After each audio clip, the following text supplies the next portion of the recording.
I'm a nurse and have been working more hours for the past 6 months to save money to fix the ceiling in our house. I've saved up to $8,000 in my account, and since my husband hasn't worked since 2020, I'm trying to balance rent and utility payments. My husband is a golf enthusiast and so are his friends. The only difference is that all his friends are well off and can afford expensive golfing gear and trips. They mentioned going on a golfing trip next week and invited my husband, but he initially refused. Though he really wanted to go, he complained about how his friends bought fancy golfing gear while he had old gear. He asked if I could lend him $6,000 to buy a set of golf clubs, but I refused because $6,000 is crazy expensive, especially for someone who doesn't work. He got upset and accused me of holding his employment over his head when he couldn't help it. Anyway, I thought we were over this argument, but I had discovered that he'd pulled the $6,000 out of my account and purchased the set behind my back. So I went home and exploded on him. He swore he'd return the money once he got back from his trip, but I told him he had no right to take the money and spend it on a set of clubs while the ceiling needs fixing. He said the ceiling doesn't require $6,000 either, but the kids' room was affected too. I demanded that he return the set or pay me the $6,000 right there and then. He told me I was being unfair to him and that he's feeling stuck because his friends can afford to buy whatever, while he's being yelled at for wanting something for himself for once. I told him to get a job and buy himself whatever. He tried to tell me he'd pay me when he found a job after he got back from his trip, but I refused. He kept begging me to let him just go on the trip and we'll figure it out later, but I said no. If it wasn't for something as important as the ceiling, I would have maybe waited, but he's saying I'm abusive and controlling of his life. Edit. I can't return them because he never brought them to the house. I've never seen them, and I don't know where he's hiding them. I suspect his brother's house, but I'm on really bad terms with him and can't go to his house. So the argument now is just him pushing to get me to stay quiet till he gets back from the trip, but I'm putting my foot down and refusing. Not the idiot. This is a massive red flag. He stole from you. $6,000 is a lot of money, and if he's not working, how on earth is he going to pay you back? The fact that you're working your butt off to repair the ceiling, which is a significant need, and he thinks that golf clubs are more urgent than home repairs shows just how childish he is. Yep, if it's not a joint account, OP needs to report this to the bank and police. Kick the deadbeat out and let him face the consequences. He stole money from his wife and child so he could go golfing.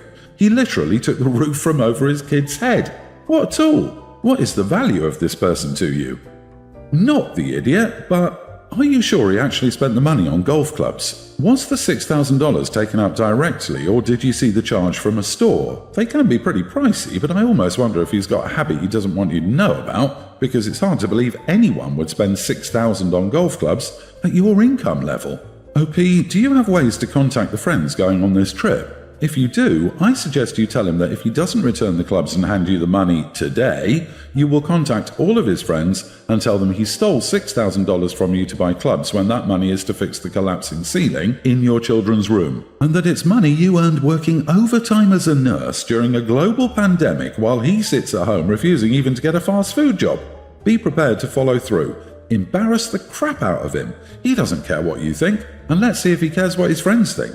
OP, why are you staying in this? Please hear me, it does not get better. There is nothing you can say or do that will make him understand. He will say what he needs to do at the moment to get you to shut up and get off his back.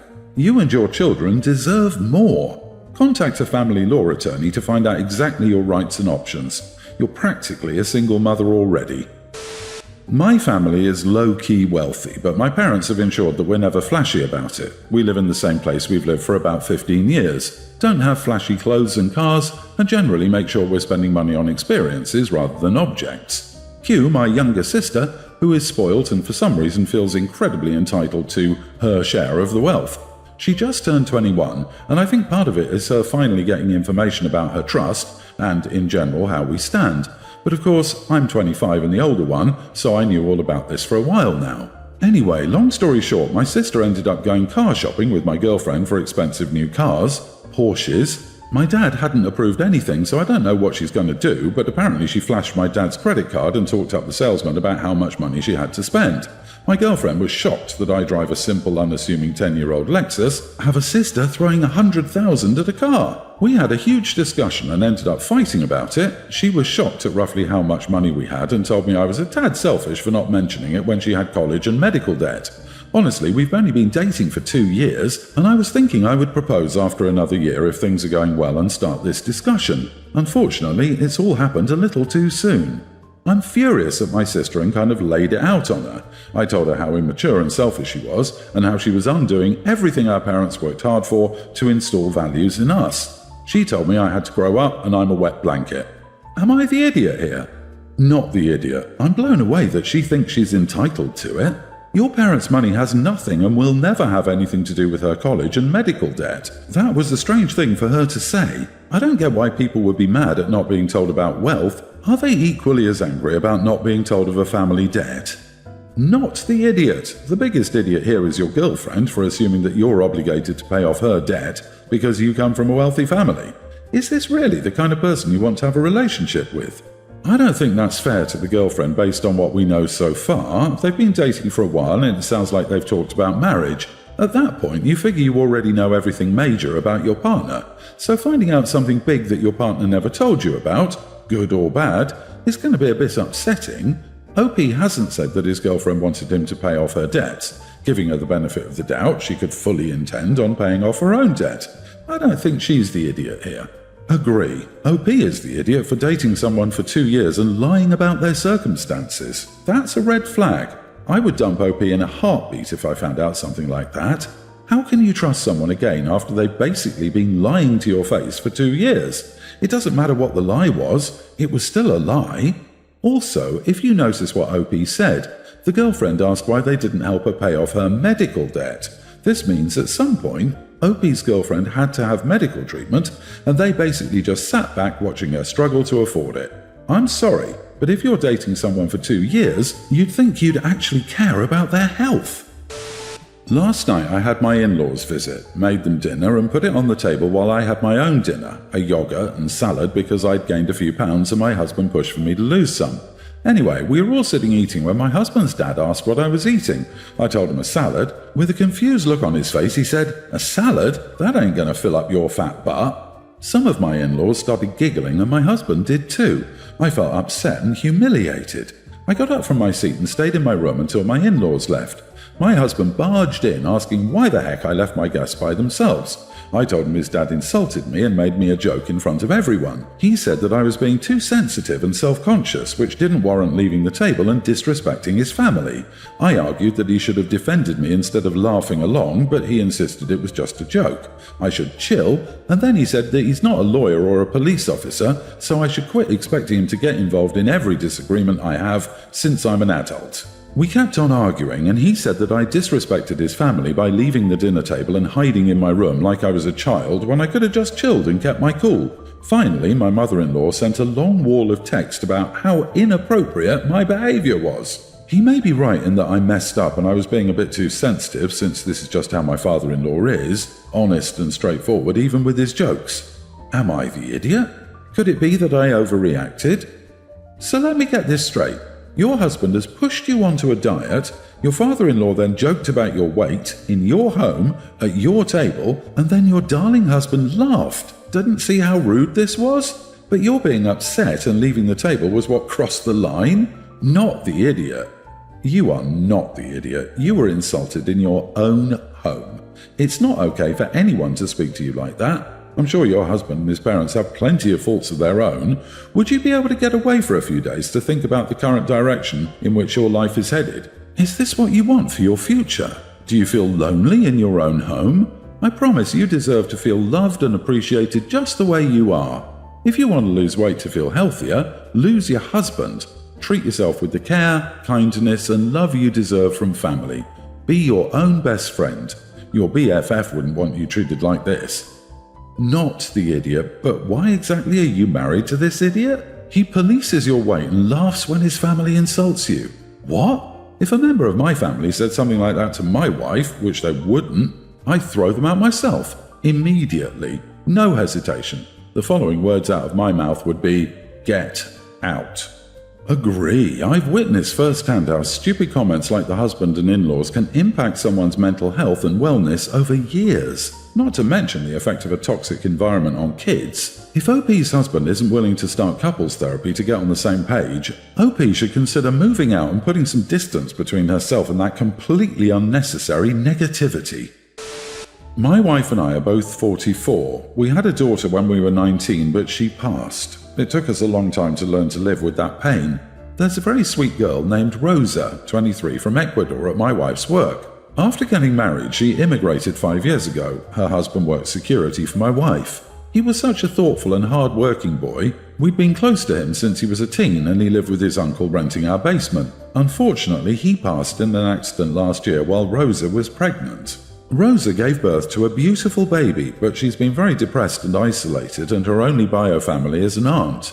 A few days ago, she came to my wife and me telling us she wanted to start school to make a life for herself. She got admitted into a university a city over to start in the summer. The big thing was that she asked us to take in her daughter. Now, we love Rosa so much, and while I would take in her daughter, it's not like she's abandoning her. My wife doesn't want to because the idea of giving up a child is unfathomable to her because of our daughter. So she started proposing alternate things like Rosa going to a nearby school, taking online courses, doing a trades program for her company and other stuff. We wound up arguing about it because Rosa needs this. Yes, it may take her out of our lives for a while, but if we tie her down to a life that's hurting her, that could damage her. And the fact that she's coming to us shows how much she trusts us. I tried to frame this issue to my wife in terms of what if our daughter was alive and going through this. My wife got very angry with me for doing that and said our daughter wasn't a tool that I could just use. On the one hand, I know she's hurt, but on the other, I didn't see what else I could say to try and make her understand. Sorry for your loss, but you are the idiot, big time. This conversation has literally nothing to do with your daughter, nothing at all. And bringing up your daughter was just a form of trying to guilt and manipulate your wife into doing what you want. She said no, this means no. You cannot force someone into a caregiver role that they do not want. This is not an easy decision to make. If you do bring this child in, you'll be starting all over. You didn't take time to think about what happens when mom gets her life together and wants her child back. Do you really think it's fair to ask your wife to have to go through another loss after it took so long to learn to live again? Agree. You say Rosa wants you to take the child but isn't abandoning her, that this isn't forever, so you want your wife to take on a baby and care for her, love her, only to have to give her back later.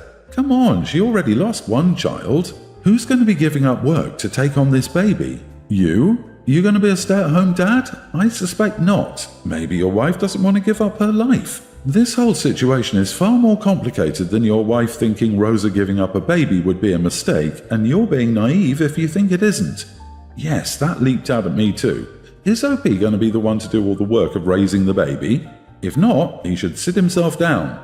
His wife has said she doesn't want to take in and raise the baby. That should be enough. The situation is messy and can become extremely complicated and damaging to everyone involved. It does make me wonder if OP ever got help for his grief. Update. Am I the idiot for bringing up my dead daughter in an argument with my wife? So, you all were right, and I apologized to my wife about bringing up our daughter in the argument, and we had a talk. We called Rosa and told her we couldn't take in her baby. She started crying and my wife had to console her. Rosa admitted that being an orphan and seeing how we treated her over the years made us see her as parents, and she wanted that for her baby because she couldn't give it without her husband. We had Rosa and her baby stay overnight because we got scared for her. We had another private talk and we admitted we didn't want Rosa to leave our lives and we were scared of what would happen to her all alone with a baby. So we came up with a plan, and in the morning we presented it to Rosa. We said we'd pay for babysitting, daycare, or whatever for the baby where she went, and even her tuition. And then we offered an adult adoption to Rosa because my wife and I agreed that over the years we have come to see her as our child, and the idea of her leaving was breaking our hearts. The way her eyes lit up and hugged us both made all of us cry. Even the baby started crying because of the noise. She FaceTimed her aunt that night and told her the news, and boy was that woman happy. She literally started singing till she started crying. I also met and told her husband's uncle at a bar, and he gave me a bear hug telling me he was so happy that we could officially be brothers. When he saw my wife, he ran to hug her. We've told my wife's family too, and they're all happy. Only my grandmother knows from my family, and she's happy for us. I'm posting this because we filled all the forms, and hopefully soon Rosa will be legally our daughter. She'll be moving in with us too, or at least until she heads to university. So I guess the way it wound up is now we have a daughter and a granddaughter. I'm ugly, crying happy tears over here. This is just the most beautiful update. I'm glad you've all found a way to make all of your lives better.